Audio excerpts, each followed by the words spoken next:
Welcome back to Creating Something with Jim. I'm Jim, and it's time to create something.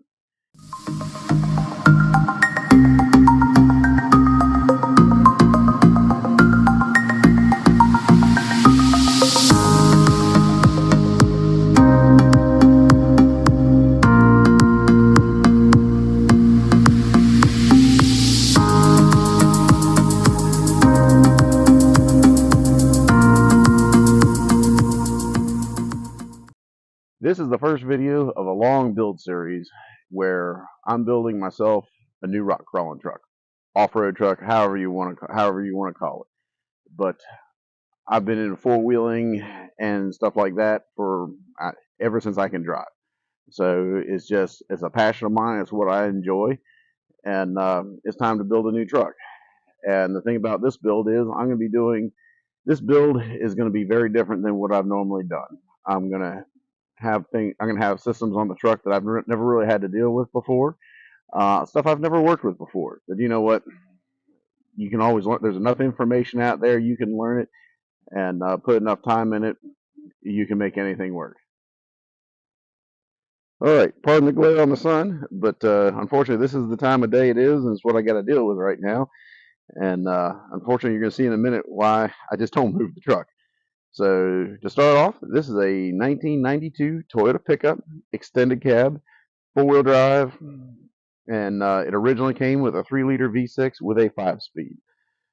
So, and a couple reasons why I wanted to build this truck is, number one, this is probably one of my favorite body styles of all Toyota trucks that they've ever had, except for maybe the first gen. I really like my first gen, but it was my favorite body style, and probably the biggest reason, it was cheap.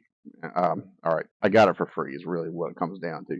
But I've been sitting on this truck for about a year and a half, and I've been chomping at the bit to do this build. So let's look at this truck a little bit closer. The outside of the truck is halfway decent. The paint is faded, but not worried about that. That's something that we're going to do closer toward the end of the project. Is we're going to give it a fresh paint job, and so it actually has a few rust holes. Not bad at all. It's got one hole in the rocker panel. And we got a little bit of rust in the bed. The rust in this bed probably will not be an issue whatsoever because the bed will end up getting modified. So the factory running gear that it has underneath it is not really a factor. We're not going to keep that. But I'm going to get into what my plan is to build this truck here in a little bit. I mean, these are just extra pieces that the tailgate and the grill, which were not currently mounted.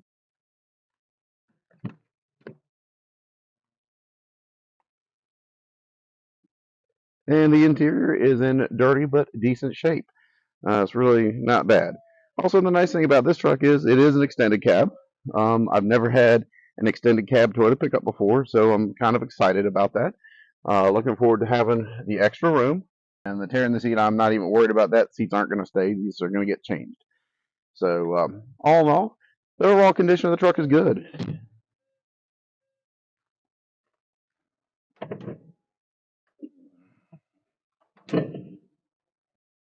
And when I say the truck is like a blank canvas, this is probably the biggest reason.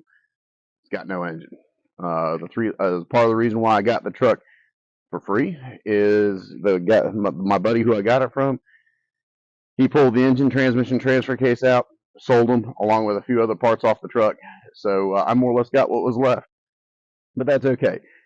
The 3-liter V6 was nothing to write home about. I was never really happy with them anyways. So, but we're going to end up putting a better engine in. Also, I do want to add just some of my thought processes of how I'm building this truck and some of the logic that I'm going to follow, just so you understand, and I'll explain as the reason why I'm making the decisions that I am, is a couple of things that are determining decisions I make are, number one, I want this reliable. I want this thing very reliable. I don't want to have issues. I want a turnkey ready to go. So reliable is number one. Roadworthy, that's another one. I plan to have it roadworthy. I plan to have it street legal here in the state of Virginia. So I'm not running any special license plates. So I'm going to have, and third, I want repairability. I want to be able to find parts for this thing. I have a lot of respect for all the custom parts that are made by people all over the country and the world, but when I have a breakdown, I want to be able to get parts. So basically, availability of parts, repairability is really what I want. Before we get into the new build, I'd like to give you a quick glimpse of my current truck. I've had this truck for a little while, but if you see the issues that I've been dealing with this truck, you may understand why I'm building a new truck. Is first and foremost, this truck is narrow. It has a narrow axle width, it has a narrow set of tires and wheels. So that takes away from some of the stability. Also, you'll notice it does have a custom flatbed on the back, and that gives a very front bias to the weight balance of the truck. This has just been one of those things, is you just have to be prepared for it, and you just have to compensate how you drive the truck.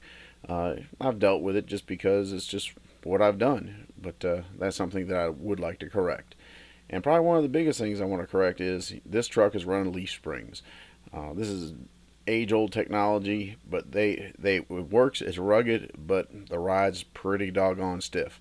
So I'm looking forward to getting a smoother ride. So, but anyways, and also the truck's name's Big Red. So, anyways, let's see if we can get into what the new truck's going to be. Let's get the new build starting off right. We're going to start with the engine.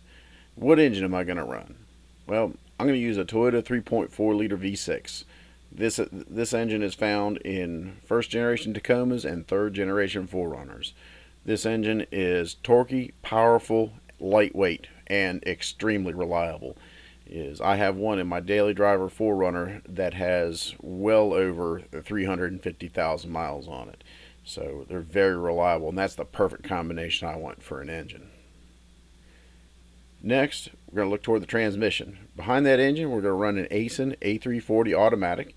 I'm going out on a limb. I've never had an automatic in a rock crawling truck before, so I look forward to having a new experience with this. And once again, this transmission actually came paired with the engine out of a first generation Tacoma. So they are very, very reliable. And like I said, I look forward to the change. And then behind that, I'm going to run a crawl box, and then the final transfer case in the rear is going to be out of a Tacoma. It's going to be a chain drive with a driver's side drop front differential. So I'm going to go more into the transfer cases when I build them, but you'll find out I'm a very big fan of crawl boxes in Toyotas. Last but not least, the axles. The front axle is going to be out of a 2006 F250.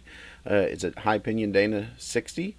And the biggest thing I'm looking for on that Dana 60 is it is 10 inches wider than what Big Red is. So that's the stability that I'm looking for. And then the rear axle is just going to be a Dana 60 with disc brakes.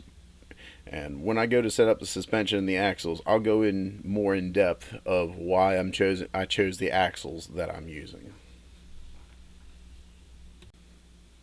And one final item that is probably more important than anything is this truck is going to have air conditioning. That is definitely not what I'm used to having in a truck like this. So now, with everything else being said, please understand that this is just a general plan of what I have laid out. So when everything goes together, things may change a little bit, but I think I have a pretty good plan in place. Last but not least, I need to give the truck a name. And I'm going to name this truck Inferno. And on top of naming the truck, this truck is even getting dedicated. I'm going to dedicate this to all the firemen, paramedics, law enforcement, more specifically, all the first responders that put their hides out on the line every day to help people that they don't know. The reality is, the general public does not understand the risks these people take on a daily basis. And that's why I'm dedicating the truck to them.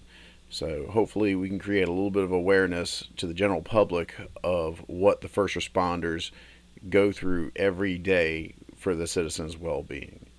Well, enough of that for now. And that's going to conclude this video. I hope you look forward to seeing how this truck builds as much as I am. I'm very excited to build it. So if you like the video, please like it, share it with your friends, and tell you what, and I'll see you on the next one.